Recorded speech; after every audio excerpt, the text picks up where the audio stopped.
अब अगर आपको सोना खरीदना है, सोने के आभूषण खरीदने हैं तो कुछ समय के लिए रुक जाइए। ऐसा मैं इसलिए कह रही हूं क्योंकि सोने के भाव कम होने जा रहे हैं। जी हाँ, आपने सही सुना, सोने के आभूषण खरीदना जो एक सपना बन गया था, अब वो सपना हकीकत में तब्दील होने वाला है क्योंकि सोने के भाव 15,000 तक गिर सकते हैं। नमस्कार, मैं हूं आपके साथ ममता तिवारी। आप देख रहे हैं न्यूज़ 18 का डिजिटल प्लेटफॉर्म।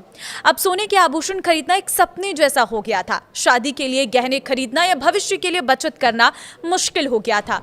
रिकॉर्ड स्तर की इस महंगाई के बीच एक्सपर्ट्स ने एक बड़ा अपडेट दिया है। उनका मानना है कि जिस तेजी से कीमतें बढ़ी हैं, उसी रफ्तार से वे गिर भी सकती हैं और एक ही दिन में 10 से 20% तक की भारी गिरावट की संभावना है।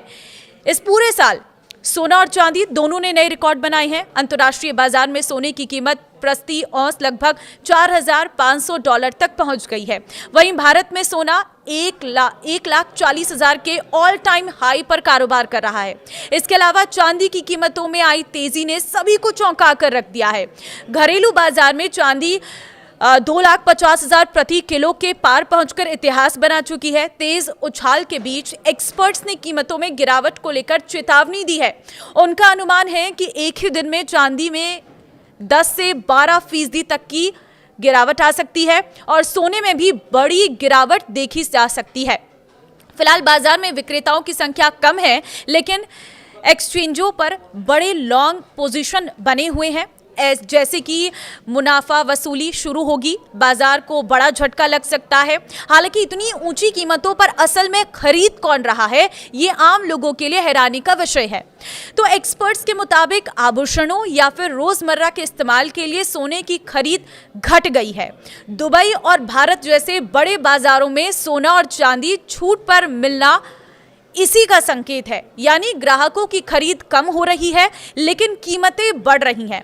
बाजार सूत्रों का कहना है कि इस तेजी की असली ताकत निवेश से आ रही है। Gold ETF, silver ETF, long term निवेश और बड़े फंड्स की खरीदारी कीमतों को थामे हुए हैं। बैंक FD पर करीब 7% रिटर्न की तुलना में सोना और चांदी अधिक रिटर्न दे रहे हैं, इसलिए कई लोग अपना पैसा सोना चांदी में लगा रहे हैं। एक्सपर्ट्स ने एक ही दिशा में एक साथ चलने को जोखिम भरा बताया है। कीमतों में बढ़ोतरी का गहना उद्योग पर भी असर पड़ा है। आमतौर पर शादी और त्योहारों के मौसम में बढ़ने वाली बिक्री अब धीमी पड़ गई है। ज्वेलर्स का स्टॉक मूल्य बढ़ गया है, जिससे वर्किंग कैपिटल पर दबाव आ रहा है। पहले जो लोग 22 कैरेट सोना आराम से खरीदते थे, वे अब हल्के गहने यानी कि 18 या 14 कैरेट की ओर रुख कर रहे हैं। चांदी की कीमतें इतनी बढ़ जाने से आम लोगों के लिए भारी चांदी खरीदना भी मुश्किल हो गया है। इसलिए आने वाले दिनों में कीमतों में बड़े बदलाव की संभावना जताई जा रही है। एक्सपर्ट्स का अनुमान है कि सोने की कीमत 10,000 रुपए से 15,000 रुपए तक घट सकती है, जबकि चांदी में 10 से 20% तक की गिरावट संभव है। तो लोग जो गहने खरीदने की योजना बना रहे हैं, उन्हें थोड़ा इंतजार करने की सलाह दी गई है। कीमतें कुछ कम होने से बाद में खरीदना अधिक फायदेमंद हो सकता है। निवेश के मामले में भी पूरी रकम एक साथ लगाने के बजाय किश्तों में निवेश कर जोखिम कम करने की सलाह भी दी गई है। गिरावट के कारण पहला कारण है निवेशकों की मुनाफा वसूली। ऊंचे स्तर पर पहुंचने के बाद निवेशक अपने मुनाफे को भुनाने में बुक प्रॉफिट्स के लिए बिकवाली कर रहे हैं, जिससे कीमतों पर दबाव आ रहा है। दूसरी, घटती मांग। बहुत अधिक कीमतों के कारण आम लोग और ज्वेलरी खरीदार कम हो गए हैं, जिससे बिक्री धीमी हो गई है। और तीसरा कारण, बाजार का उतार चढ़ाव।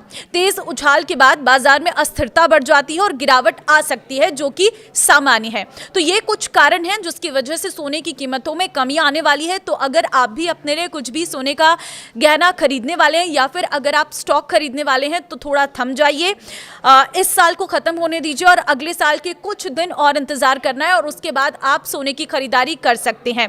हालांकि इसके बाद शादी का सीजन भी शुरू हो जाएगा, लेकिन शादी का सीजन शुरू होने और नए साल की शुरुआत के बीच में जो है सोने में अच्छी खासी गिरावट देखने को मिलने वाली है। तो इस वीडियो को लोगों के साथ जरूर शेयर कर देना, ताकि अगर वो लोग सोने की खरीदारी करने वाले हैं, अभी थोड़ा सा रुक जाए, कुछ समय बाद सोने की खरीदारी करें। उस समय सोने के भाव 10,000 से लेकर 15,000 गिर सकते हैं।